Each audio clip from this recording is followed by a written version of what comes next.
আসুন ভেতরে আসুন। আপনি বসুন না, আমি ধরবো না। ও নীলু, সবাইকে একটু আম দে। হ্যাঁ, তোমরা খেয়ে দেখো আমাদের বাগানের আম দে।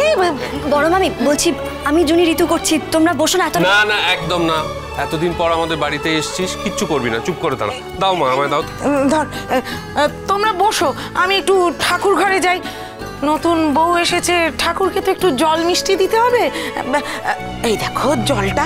এই নীলু, আমার দাঁড়িয়ে আছো কেন? ওদের জন্য চা বসাতে হবে, চলো।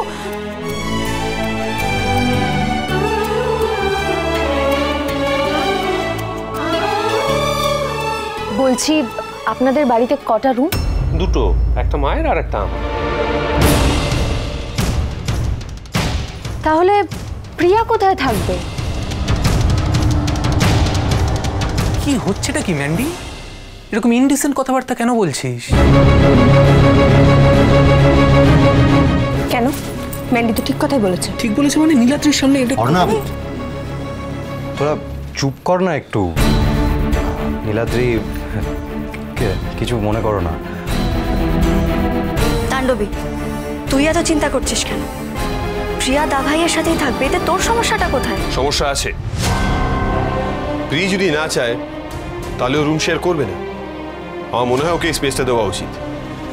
সবার পক্ষে তো আর সারা জীবন সোফায় শুয়ে কাটিয়ে দেওয়া সম্ভব নয়।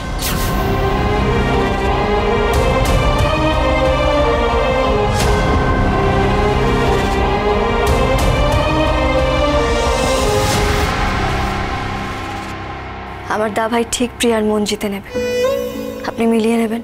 ও প্লিজ, আমায় নিয়ে ডিসকাস করাটা একটু বন্ধ হোক। আর আমি সত্যিই চাই না ব্রো ছাড়া আমার ভালো মন্দ নিয়ে কেউ কিচ্ছু ভাবুক। আচ্ছা আচ্ছা, ঠিক আছে, থাকুক না। না, থাকবে না। এগুলো একটা জেনুইন ইস্যু। কেউ কেন কারোর পার্সোনাল স্পেস শেয়ার করবে এরকম ভাবে?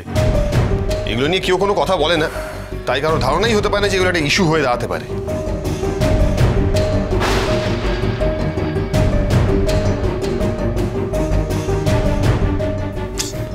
দেখেছিস, টপিকটা কিন্তু প্রিয়াকে নিয়ে, কিন্তু কথা আর বিগ ব্রো নিজেদের মধ্যে ঝগড়া করছে নিজেদের বিষয়গুলো নিয়ে। প্রিয়ার বিয়েটা নিয়ে ওদের মধ্যে দূরত্বটা আবার বেড়ে গেল। এক্স্যাক্টলি।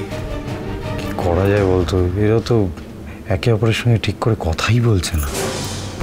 আমি দেখছি, তোমরা এত চিন্তা করো না। প্রিয়া যদি না চায় তাহলে ও রুম শেয়ার করবে না। আমার মনে হয় ওকে স্পেসটা দেওয়া উচিত। সবার পক্ষে তো আর সারা জীবন সোফায় শুয়ে কাটিয়ে দেওয়া সম্ভব নয়। আমি জানি পাচক মশাই, আপনি আমার সাথে এক ঘরে থাকতে স্বাচ্ছন্দ্য বোধ করেন না, কিন্তু বিয়ে হলে যে স্বামী স্ত্রীকে এক ঘরেই থাকতে হয়। কথা সোম থেকে রবি প্রতিদিন সন্ধ্যে ৭টায় স্টার জলসায় ও ডিজনি প্লাস হটস্টারে।